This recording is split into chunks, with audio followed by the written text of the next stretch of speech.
اعوذ باللہ من الشیطان الرجیم بسم اللہ الرحمن الرحیم۔ برادران عزیز و معزز خواتین، آج کی اس نشست میں خوف افضل ہے یا امید، اس کا بیان ہوگا۔ خوف اور امید دونوں کی فضیلت کے بارے میں اس قدر کثرت سے روایت موجود ہے کہ انہیں جاننے والا شک میں پڑ جاتا ہے کہ ان دونوں میں سے افضل کیا ہے۔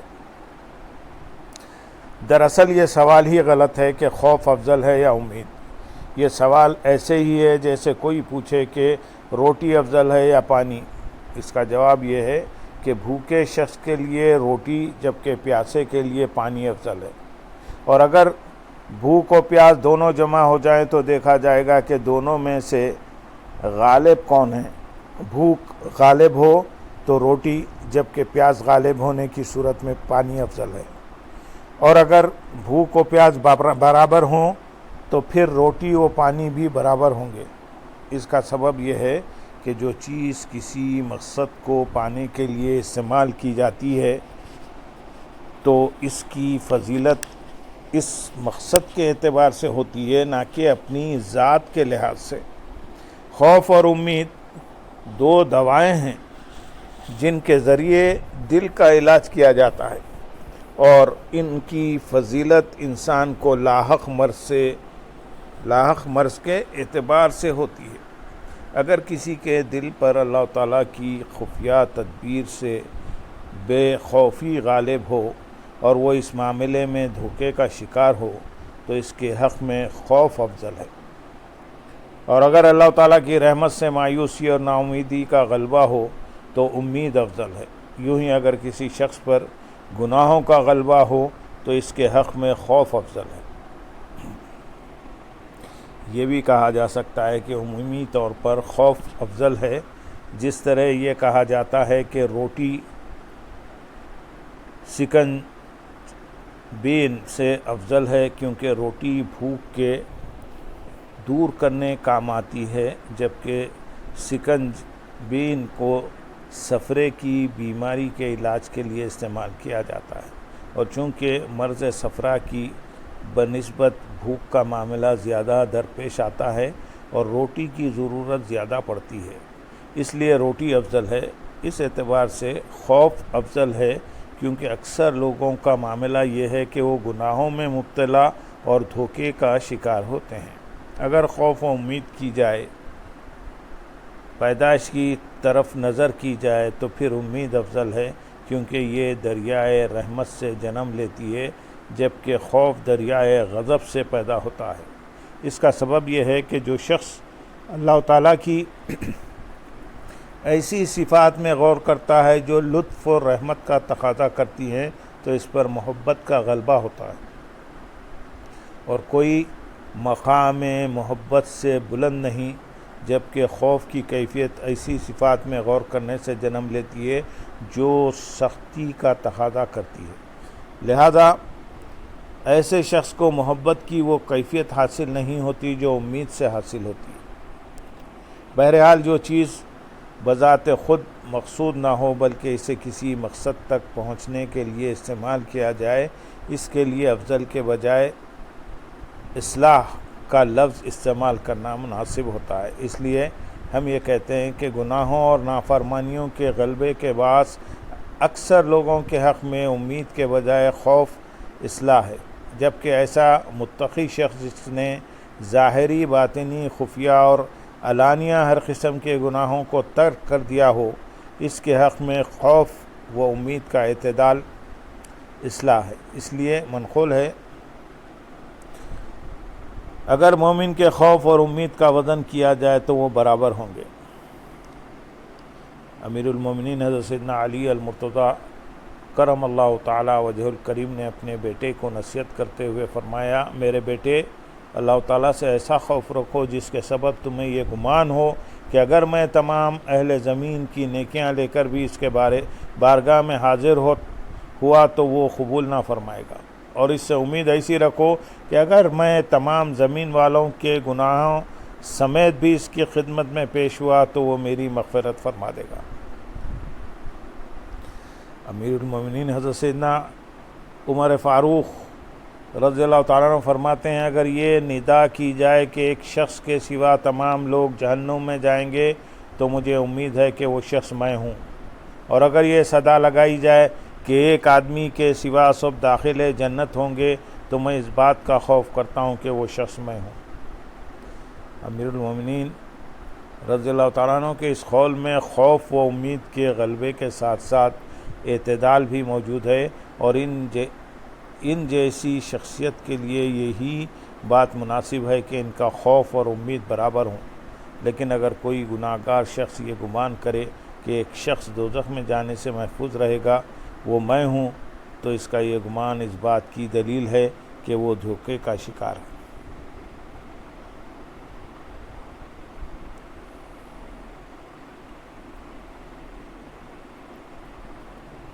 حضور نبی اکرم صلی اللہ علیہ وسلم کا فرمان عبرت نشان ہے، ایک شخص 50 سال تک جنتیوں جیسے اعمال کرتا رہتا ہے، یہاں تک کہ اس کے اور جنت کے درمیان صرف ایک بالشت کا، ایک روایت کے مطابق اونٹنی کے دودھ دھونے کے درمیان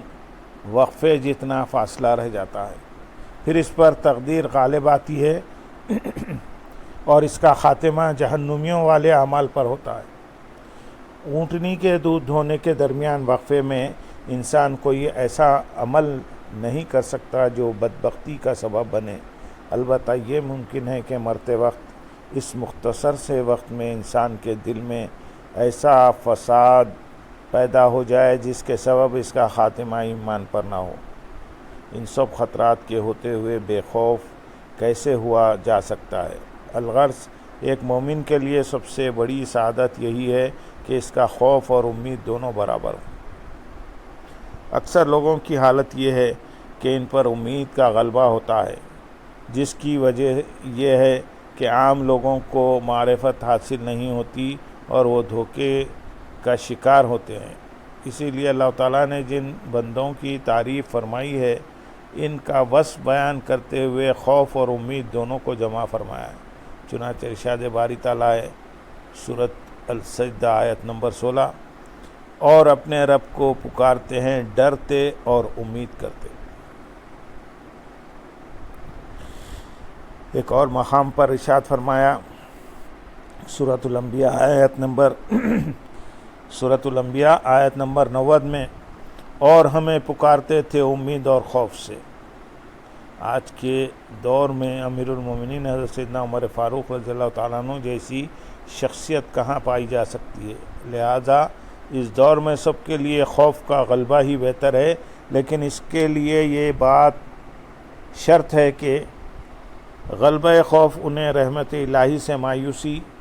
عمل ترک کر دینے اور مغفرت کی امید ختم ہونے تک نہ لے جائے۔ خوف کا غلبہ اگر ان چیزوں تک لے جائے تو پھر وہ عمل کے معاملے میں سستی کا سبب اور گناہوں میں مشغولیت کا داعی بن جاتا ہے، اور یہ در حقیقت خوف نہیں بلکہ رحمت الہی سے ناامیدی و مایوسی ہے، جو کہ کفر ہے۔ خوف تو ایک ایسی کیفیت ہے جو انسان کو عمل پر ابھارتی، تمام نفسانی خواہشات کو بے مزہ بنا دیتی، دل کو دنیا کی جانب مائل ہونے سے روکتی اور اسے دھوکے والے گھر یعنی دنیا سے کنارہ کشی کی دعوت دیتی ہے، اور ایسا ہی خوف شرعاً قابل تعریف ہے۔ اس کے برعکس محض دل میں پیدا ہونے والا خیال جو نہ تو ممنوعہ کاموں سے باز رکھنے کا فائدہ دے اور نہ ہی عبادات کی بجاوری میں معاون ثابت ہو، نیز ایسی مایوسی جو رحمت الہی سے ناامیدی کا سبب بنے، ان دونوں کی کوئی فضیلت نہیں۔ حضرت سیدنا یحییٰ بن معاذ راضی رحمۃ اللہ علیہ فرماتے ہیں، جو شخص امید کے بغیر محض خوف کے ساتھ اللہ تعالیٰ کی عبادت کرے، وہ فکروں کے سمندر میں غوطے کھا رہا ہے، وہ فکروں کے سمندر میں غوطے کھاتا رہے گا۔ بغیر خوف صرف امید کے ساتھ عبادت کرنے والا دھوکے کے صحرا میں بھٹکتا پھرے گا، جبکہ خوف و امید دونوں کے ساتھ عبادت بجا لانے والا ذکر کے راستے میں سیدھا کھڑا ہونے والا ہے۔ حضرت سیدنا مکھون سیدنا مکھون دمشقی علیہ رحمہ فرماتے ہیں، خوف کے سبب اللہ تعالیٰ کی عبادت کرنے والا حروری یعنی خارجی امید کے باعث عبادت بجا لانے والا، مرجعی یعنی خلاف شرعی محبت کی وجہ سے عبادت کرنے والا زندیق، جبکہ خوف و امید اور محبت تینوں کے سبب عبادت کرنے والا موحد ہے۔ خلاصہ کلام یہ ہے کہ ان تینوں امور یعنی خوف، امید اور محبت کو جمع کرنا ضروری ہے، اور موت کا وقت آنے سے پہلے تک خوف کا غلبہ بہتر ہے۔ البتہ جب کوئی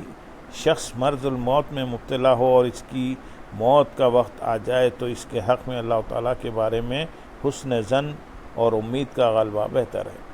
اس کی وجہ یہ ہے کہ خوف ایک کوڑے کی طرح ہے جو عمل پر ابھارتا ہے، اور اب عمل کا وقت ختم ہو چکا ہے۔ قریب المرگ شخص عمل پر قدرت نہیں رکھتا، اور نہ ہی اس وقت وہ خوف کے اسباب کو برداشت کر سکتا ہے، اس لیے کہ ان کے سبب اس کے دل کی رگ پھٹ کر اسے جلد موت کا شکار بنا سکتی ہے، جبکہ امید اس کے دل کی ڈھارس بندھاتی ہے اور اس کے دل میں اللہ تعالیٰ کی محبت میں اضافہ کرتی ہے۔ دنیا سے کوچ کرتے وقت ہر شخص کو اللہ تعالیٰ سے محبت کرنے والا ہونا چاہیے تاکہ وہ اس سے ملاقات کو بھی پسند کرتا ہو، کیونکہ جو اللہ تعالیٰ سے ملنے کو پسند کرتا ہے اللہ تعالیٰ بھی اس سے ملاقات کو پسند فرماتا ہے۔ امید اور محبت کے درمیان چولی دامن کا ساتھ ہے۔ انسان کو جس کے فضل و کرم کی امید ہوتی ہے وہ انسان کا محبوب بن جاتا ہے۔ تمام علوم اور اعمال کا بنیادی مقصد یہ ہے کہ بندے کو اللہ تعالیٰ کی معرفت حاصل ہو جائے تاکہ اس معرفت کی بدولت دل میں اس کی محبت گھر کر لے، کیونکہ مرنے کے بعد بندے کو اسی کی بارگاہ میں حاضر ہونا ہے، اور جو اپنے محبوب کے پاس جاتا ہے اسے اپنی محبت کی مقدار کے مطابق ملاقات کی خوشی ہوتی ہے، جبکہ اپنے محبوب سے جدا ہونے والے کو بھی اپنی محبت کے اعتبار سے تکلیف اور پریشانی کا سامنا کرنا پڑتا ہے۔ موت کے وقت جس شخص کے دل پر بال بچوں، مال و دولت، مکانات، زمینوں اور دوست و احباب کی محبت غالب ہو تو یہ ایک ایسا شخص ہے جس کی تمام تر محبت دنیا سے وابستہ ہے، اور گویا کہ دنیا ہی اس کی جنت ہے، کیونکہ جنت اس جگہ کو کہتے ہیں جس میں تمام محبوب و پسندیدہ چیزیں موجود ہوں۔ اس شخص کے حق میں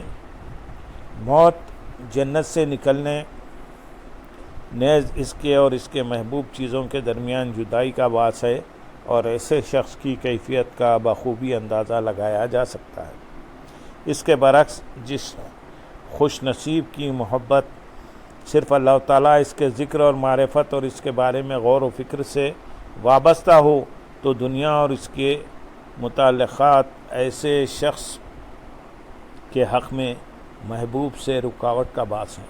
اور گویا کہ دنیا اس کے حق میں قید خانے کی طرح ہے، کیونکہ قید خانہ ایسے مقام کو کہا جاتا ہے جو اپنے اندر قید شخص کو اس کی محبوب چیزوں تک جانے سے روک دیتا ہے۔ ایسے شخص کے حق میں موت قید خانے سے رہائی اور اپنے محبوب یعنی اللہ تعالیٰ کی بارگاہ میں حاضری کا پیغام لاتی ہے، اور جس شخص کو قید خانے سے رہا کر کے اس کے اور اس کے محبوب کے درمیان سے تمام رکاوٹیں ختم کر دی جائیں، اس کی خوشی کا اندازہ لگایا جا سکتا ہے۔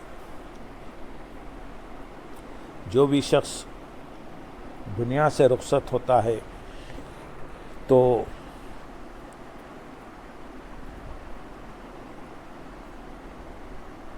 موت کے بعد اسے ملنے والی پہلی نعمت یا پہلا عذاب اس خوشی یا غم کی صورت میں ہوتا ہے۔ اللہ تعالیٰ نے اپنے نیک بندوں کے لیے جو نعمتیں تیار رکھی ہیں، جنہیں کسی آنکھ نے دیکھا نہ کسی انسان کے دل پر ان کا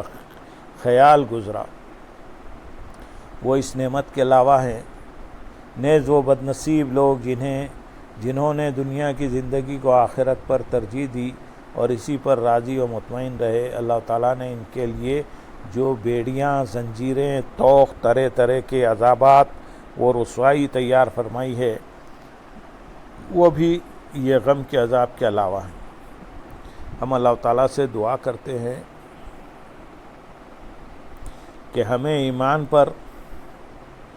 موت عطا فرمائیں اور ہمارا حشر اپنے نیک بندوں کے ساتھ فرمائیں۔ اس دعا کی قبولیت کی امید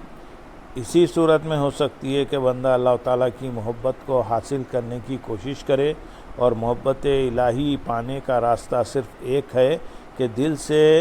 غیر اللہ کی محبت کا خاتمہ کر کے اللہ تعالیٰ کے سوا ہر چیز سے قطع تعلق کر لیا جائے، چاہے وہ عزت و مال ہو یا وطن، دوست اور اہل و عیال۔ بہتر یہ ہے کہ ہم وہ دعا مانگیں جو محبوب الہی یعنی اللہ تعالیٰ کے محبوب صلی اللہ علیہ وسلم نے مانگی۔ اے اللہ عز و جل، مجھے تجھ سے محبت کرنے والے بندوں کی اور تیری محبت کے قریب کرنے والے اعمال کی محبت عطا فرما، اور اپنی محبت کو میرے نزدیک ٹھنڈے پانی سے بھی زیادہ محبوب بنا دے۔ بہرحال موت سے پہلے خوف کا غلبہ بہتر ہے، کیونکہ یہ نفسانی خواہشات کی آگ کو جلا کر راکھ کر دیتا ہے اور دل سے دنیا کی محبت کا خاتمہ کرتا ہے، جبکہ موت کے وقت امید کا غلبہ بہتر ہے، کیونکہ یہ اللہ تعالیٰ کی محبت کا باعث بنتا ہے۔ اسی لیے معلم کائنات شاہ موجودہ صلی اللہ علیہ وسلم نے ارشاد فرمایا، تم میں سے ہر شخص اس حال میں مرے کہ وہ اللہ تعالیٰ کے بارے میں اچھا گمان رکھتا ہو۔ حدیث قدسی میں ہے، میں اپنے بندے کے گمان کے مطابق ہوتا ہوں، اب وہ میرے بارے میں جو چاہے گمان رکھے۔ جب حضرت سیدنا سلیمان تیمی علیہ الرحمہ کی وفات کا وقت قریب آیا تو آپ نے اپنے بیٹے سے فرمایا، اے میرے بیٹے، میرے سامنے امید اور آسانیوں کا تذکرہ کرو تاکہ میں اللہ تعالیٰ کے بارے میں اچھا گمان رکھتے ہوئے اس سے ملاقات کروں۔ یوں ہی جب حضرت سیدنا سفیان ثوری رحمۃ اللہ علیہ کا وقت رخصت آیا اور ان پر گھبراہٹ طاری ہوئی تو ان کے گرد موجود علماء کرام رحمۃ اللہ علیہم نے امید پر مشتمل باتوں کا ذکر کیا۔ حضرت سیدنا امام احمد بن حنبل رحمۃ اللہ علیہ نے وصال سے قبل اپنے صاحبزادے سے فرمایا، میرے سامنے وہ روایات بیان کرو جن میں امید اور حسن ظن کا تذکرہ ہے۔ ان بزرگان دین کا مقصود یہ تھا کہ اپنے دل میں اللہ تعالیٰ کی محبت میں مزید اضافہ فرمائیں۔ اللہ تعالیٰ نے حضرت سیدنا داؤد علیہ نبینا علیہ الصلاۃ والسلام کی طرف وحی فرمائی کہ مجھے میرے بندوں کے نزدیک محبوب بنائیے۔ عرض کی کیسے؟ ارشاد ہوا، ان کے سامنے میری نعمتوں اور احسانات کا تذکرہ کر کے۔ بندے کے لیے سب سے بڑی سعادت یہ ہے کہ مرتے وقت وہ اللہ تعالیٰ سے محبت کرنے والا ہو۔ اللہ تعالیٰ کی محبت کے حصول کا ایک ہی ذریعہ ہے کہ اس کی معرفت حاصل کی جائے اور دل سے دنیا کی محبت دور کر دی جائے، یہاں تک کہ دنیا بندے کے نزدیک اس قید خانے کی طرح ہو جائے جو اسے اس کے محبوب سے ملنے سے روکتی ہے۔ یہی وجہ ہے کہ ایک نیک شخص نے حضرت سیدنا ابو سلیمان درانی قدس سرہ العزیز کو خواب میں دیکھا کہ وہ ہوا میں اڑ رہے ہیں۔ ان کا حال پوچھا تو انہوں نے فرمایا، ابھی ابھی قید سے آزاد ہوا ہوں۔ صبح ہونے پر ان کے بارے میں معلومات کی تو بتایا گیا کہ گزشتہ رات ان کا انتقال ہو چکا ہے۔ اللہم صلی علی سیدنا محمد وعلی آل سیدنا محمد وبارک وسلم، وآخر دعوانا ان الحمدللہ رب العالمین۔